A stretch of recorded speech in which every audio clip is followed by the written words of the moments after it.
Viewers మన channel కి 10,000 subscribers రావడం చాలా ఆనందంగా ఉంది. ఇలానే మీ సపోర్ట్ ఫర్దర్ గా కూడా మన ఛానల్ కి ఉండాలని మనసారా కోరుకుంటున్నాను.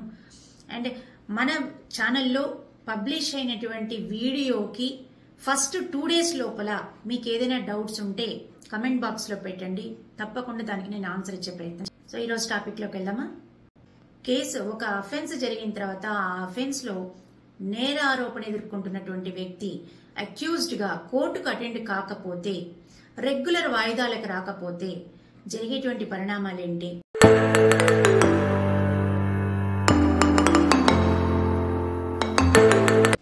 హలో వ్యూయర్స్, నమస్కారం. వెల్కమ్ టు లాడస్కు ఛానల్. జనరల్ గా ఏదైనా ఒక అఫెన్స్ అంటే క్రైమ్ జరిగినప్పుడు పోలీస్ వాళ్ళు ఎవరినైతే సస్పెక్ట్ చేస్తున్నారో వాళ్ళ పైన కేసు రిజిస్టర్ చేసి అంటే ఎఫ్ఐఆర్ రిజిస్టర్ చేసి అది కోర్టుకు పంపించడం జరుగుతుంది. అలా కోర్టుకు పంపించిన తర్వాత అది ఒక క్రిమినల్ కేసుగా కేసు రన్ అవ్వడం జరుగుతుంది. దానిలో ఉండేటువంటి నేరారోపణ ఎవరైతే ఎదుర్కొంటున్నారో ఆ వ్యక్తిని అక్యూజ్డ్ అంటారు. ఎఫ్ఐఆర్ లో కూడా అక్యూజ్డ్ గానే చూపించడం జరుగుతుంది. అయితే ఈ కేసు కోర్టులో నడుస్తున్నప్పుడు, క్రిమినల్ కేసు నడుస్తున్నప్పుడు అక్యూజ్డ్ కోర్టుకి రెగ్యులర్ గా రావాల్సి ఉంటుందా లేదా రాకపోయినా కూడా నడుస్తుందా అనే డౌట్స్ చాలా మందికి ఉంటుంది. అయితే ఇక్కడ కోర్టులో రావాలా రానవసరం లేదా అనే విషయాన్ని కొంచెం పక్కన పెడితే 5 సందర్భాల్లో మాత్రము అక్యూజ్డ్ ఖచ్చితంగా కోర్టులో కేసుగా అటెండ్ అవ్వాలి. ఆ 5 సందర్భాలు ఏంటంటే, నెంబర్ 1 సెక్షన్ 207 ప్రకారం, సిఆర్పిసి ప్రకారము, అంటే ఇప్పుడు ప్రజెంట్ 230 అంటే భారతీయ నాగరిక సురక్షా సంహితగా మారింది కాబట్టి ఇప్పుడు సెక్షన్ 230 ప్రకారము supply to accused of copy of police report and other documents, ఖచ్చితంగా డాక్యుమెంట్స్ అతనికి ఇవ్వాల్సి ఉంటుంది కాబట్టి ఆ పేపర్స్ తీసుకోవడానికి ఖచ్చితంగా అతను కోర్టుకు రావాలి. కొంతమంది అంటుంటారండి, మేము రోజు కోర్టుకు వస్తున్నాము, ప్రతి వాయిదాకి వస్తున్నాము, కానీ వస్తున్నా కూడా మాకు ఎఫ్ఐఆర్ కాపీ ఇవ్వలేదు ఇప్పటిదాకా అంటారు. ఇది అక్యూజ్డ్ హక్ అండి. మామూలుగా ఒక కేసెస్ లో ఫైల్ చేసుకుని ఎవరైనా ప్లెయింటిఫ్ సివిల్ మ్యాటర్స్ లో తీసుకున్నట్లయితే ఒక దావా వేసిన వ్యక్తికి ఎంత హక్కు ఉంటుందో ఇక్కడ ముద్దాయికి కూడా అంతే హక్కు ఉంటుంది. అతనికి ఎఫ్ఐఆర్ కాపీని ఖచ్చితంగా అతనికి ఇచ్చి తీరాలి. ఈ టైంలో డాక్యుమెంట్స్ తీసుకునే టైంలో ఖచ్చితంగా కోర్టుకు రావాలి. నెంబర్ 2 చార్జెస్ ఫ్రేమ్ చేసేటప్పుడు, ఇది క్రిమినల్ కేసెస్ లో వెరీ క్రూషియల్ టైం అన్నమాట. అంటే అతను ఏ అఫెన్స్ కింద అతని పైన కేసు రిజిస్టర్ అయింది అనే విషయాలు ఈ టైంలో చెప్తారు కాబట్టి అతను ఖచ్చితంగా కోర్టుకు అటెండ్ అయి తీరాలి. నెంబర్ 3 ఎవిడెన్స్ రికార్డ్ చేసేటప్పుడు, అక్యూజ్డ్ ప్రిసన్స్ లోనే ఎవిడెన్స్ అనేది రికార్డ్ అవుతుంది. ఇప్పుడు కంప్లైంట్ ఒక వ్యక్తి వేస్తాడు, కంప్లైంట్ వేసిన వ్యక్తి అతని తరఫున సాక్షుల్ని పెట్టుకుంటారు. ఆ సాక్షుల్ని ఎవిడెన్స్ రికార్డ్ చేసేటప్పుడు అక్యూజ్డ్ ఖచ్చితంగా అక్కడ ఉండాలన్నమాట. Number 4 313 evidence. 313 అనేది సిఆర్పిసి ఉన్నప్పుడు, క్రిమినల్ ప్రొసీజర్ కోడ్ ఉన్నప్పుడు, బట్ ఇప్పుడు బిఎన్ఎస్ఎస్ భారతీయ నాగరిక సురక్షా సంహిత కాబట్టి దీని ప్రకారం అయితే 351 బిఎన్ఎస్ఎస్ అన్నమాట. దీని కింద ఎవిడెన్స్ తీసుకునేటప్పుడు ఇది అక్యూజ్డ్ కి బెటర్ ఆపర్చునిటీ అన్నమాట. ఇది ఎందుకంటే ఈ టైంలో అతను తన కేసుకు సంబంధించి ఏవైనా చెప్పుకోవాలి అనుకుంటే ఈ టైంలో చెప్పొచ్చు అనమాట. కాబట్టి ఈ ఆపర్చునిటీని అక్యూజ్డ్ ఖచ్చితంగా అవైల్ చేసుకోవాలి. నెంబర్ 5 ఇక జడ్జిమెంట్ టైం. జడ్జిమెంట్ టైంలో కూడా ఓపెన్ కోర్టులో అక్యూజ్డ్ సమక్షంలోనే చెప్పడం జరుగుతుంది కాబట్టి ఆ టైంలో అక్యూజ్డ్ ఖచ్చితంగా ఉండాలి. సో ఈ 5 సందర్భాలలో అక్యూజ్డ్ ఖచ్చితంగా కోర్టుకు అటెండ్ అయి తీరాలి క్రిమినల్ కేసెస్ లో.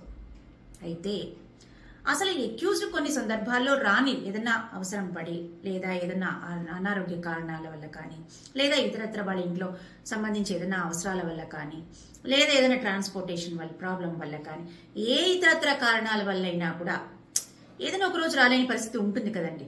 సో అలాంటి సందర్భాలలో అక్యూజ్డ్ ఏం చేయాలి? అలాంటి పరిస్థితులు తలెత్తితే అక్యూజ్డ్ రాకపోతే ఏం జరుగుతుంది అంటే, ఎప్పుడైనా అక్యూజ్డ్ క్రిమినల్ కేసెస్ లో కోర్టుకు రాకపోతే నాన్ బెయిలబుల్ వారెంట్ అనేది ఇష్యూ చేయడం జరుగుతుంది.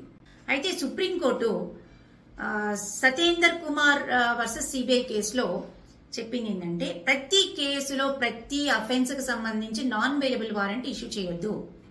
హీనియస్ క్రైమ్స్ ఉంటేనే నాన్ బెయిలబుల్ వారెంట్ ఇష్యూ చేయాలి తప్పనిచ్చి ఇది ఒక మెకానికల్ ప్రాక్టీస్ మాదిరి అయిపోయింది. కాబట్టి ప్రతి అఫెన్స్ లో కూడా నాన్ బెయిలబుల్ వారెంట్ అనేది ఇష్యూ చేయడం కరెక్ట్ కాదు అని చెప్పింది. అయితే నాన్ బెయిలబుల్ వారెంట్ ఇష్యూ చేయకపోవడం ఎంత ఇంపార్టెంటో అక్యూజ్డ్ రెగ్యులర్ గా కోర్టుకు రావడం కూడా అంతే ఇంపార్టెంట్. అలా రావడం వల్ల ఏమవుతుందంటే కోర్టు వారి దృష్టిలో అతను ఎస్కేప్ అవుతున్నాడు అనే పర్సెప్షన్ ఉండదు. కాబట్టి ఒక సిన్సియర్ గా రికార్డ్ అవుతుంది కాబట్టి, డాకెట్ లో రికార్డ్ అవుతుంది కాబట్టి అతను రెగ్యులర్ గా కోర్టుకి రావడం అనేది అంతే ఇంపార్టెంట్. అయితే ఇలా రెగ్యులర్ గా ఏదైనా అవసరం పడి రాకపోతే ఏం చేయాలి అంటే వాళ్ళ అడ్వకేట్ ద్వారా 317 సిఆర్పిసి కింద ఒక పిటిషన్ మూవ్ చేయాలి. అయితే ఇప్పుడు 317 పిటిషన్ కాదు కదా, 317 సిఆర్పిసి క్రిమినల్ ప్రొసీజర్ కోడ్ కాదు కదా అంటే ఇప్పుడు బిఎన్ఎస్ఎస్ ఏనండి. దానికి 355 బిఎన్ఎస్ఎస్ ప్రకారంగా ఒక అప్లికేషన్ మూవ్ చేయాలి. అది ఏంటంటే దాన్ని యాబ్సెంట్ పిటిషన్ అంటారు. మన రెగ్యులర్ టెర్మినాలజీలో ఏంటంటే యాబ్సెంట్ పిటిషన్. ఆ రోజు ఏ కారణం చేత అక్యూజ్డ్ కోర్టుకు రావడం లేదు అనే విషయాన్ని దానిలో రాస్తూ ఒక పిటిషన్ వేసుకోవాలి. వాళ్ళ లాయర్ ద్వారా వేయించాలి. దాని వల్ల ఏంటంటే ఆ పిటిషన్ అలౌ చేస్తే ఆ రోజు అతను రాకపోయినా కూడా వారెంట్ అనేది ఇష్యూ చేయబడదు. ఇప్పుడు జనరల్ గా 498 కేసెస్ ఉంటాయండి. రెగ్యులర్ గా అక్యూజ్డ్ కోర్టుకు రావాలంటే 498 అది ఫాల్స్ కేసు అయి ఉండొచ్చు, లేదా జెన్యూన్ కేసు అయి ఉండొచ్చు, ఏవైనా ఉండొచ్చు. కానీ అక్యూజ్ ఒకసారి నేర ఆరోపణ జరిగిందే తప్పనిచ్చి నేరస్తుడైతే కాదు కదా. కాబట్టి అతనికి ఆ రిలాక్సేషన్ కూడా ఉంటుంది. కాబట్టి ఏదైనా రాని రోజు ఏదన్నా ఉంటే 317 పిటిషన్ 317 అంటే 355 ఇప్పుడు రైట్ నౌ బిఎన్ఎస్ఎస్ ప్రకారం మూవ్ చేసుకోవచ్చు. అయితే రీసెంట్ గా మద్రాస్ హైకోర్టు ఏం చెప్పిందంటే కృష్ణ సామి versus the state of Madras కేసులో ఏం చెప్పిందంటే 317 పిటిషన్ కూడా ఒక కేసులో ఫ్రీక్వెంట్ గా ఫైల్ చేయడం అనేది కూడా కరెక్ట్ కాదు. అలా ఫైల్ చేస్తే దాన్ని రిజెక్ట్ చేయండి అని చెప్పి లోయర్ కోర్ట్స్ కి డైరెక్షన్స్ ఇవ్వడం జరిగింది. ఎప్పుడైనా కూడా 317 పిటిషన్ మనం ఫ్రీక్వెంట్ గా మూవ్ చేయడం వల్ల కోర్టు పర్సెప్షన్ ఏమవుతుంది అంటే ఇతను కావాలని ఇంటెన్షనల్లీ కోర్టుకి అపియర్ కావట్లేదు అనే విషయము కోర్టు దృష్టిలో ఉంటుంది. కాబట్టి దానికి ఎగ్జాంపులరీ కాస్ట్ కూడా ఇంపోజ్ చేయండి అని చెప్పి కూడా మద్రాస్ హైకోర్టు డైరెక్షన్స్ ఇవ్వడం జరిగింది ఆ స్టేట్ లో. కాబట్టి దీని ప్రకారంగా మూవ్ చేయొచ్చు, కానీ అది అత్యవసర పరిస్థితుల్లో మాత్రమే మూవ్ చేసుకోవాలి. సో వ్యూయర్స్, ఒక కేసు ఒక అఫెన్స్ జరిగిన తర్వాత ఆ అఫెన్స్ లో నేర ఆరోపణ ఎదుర్కొంటున్నటువంటి వ్యక్తి రెగ్యులర్ వాయిదాలకు రాకపోతే జరిగేటువంటి పరిణామాలు ఏంటి, ఒకవేళ రాని రోజు అతను ఏం చేయాల్సి ఉంటుంది, అతను లేదా ఆమె ఏం చేయాల్సి ఉంటుంది అనే విషయాలు మీకు క్లియర్గా అర్థమై ఉంటాయి అనుకుంటాను. ఈ రోజు మంచి మాట, అదుపు లేని ఆలోచనలు శత్రువు కన్నా ప్రమాదకరం. సో వ్యూయర్స్, ఈ వీడియో కనుక మీకు నచ్చినట్లయితే లైక్ చేయండి, షేర్ చేయండి. మరిన్ని ఇన్ఫర్మేటివ్ వీడియోస్ కోసం సబ్స్క్రైబ్ చేయండి, పక్కనున్న బెల్ ఐకాన్ ప్రెస్ చేయండి.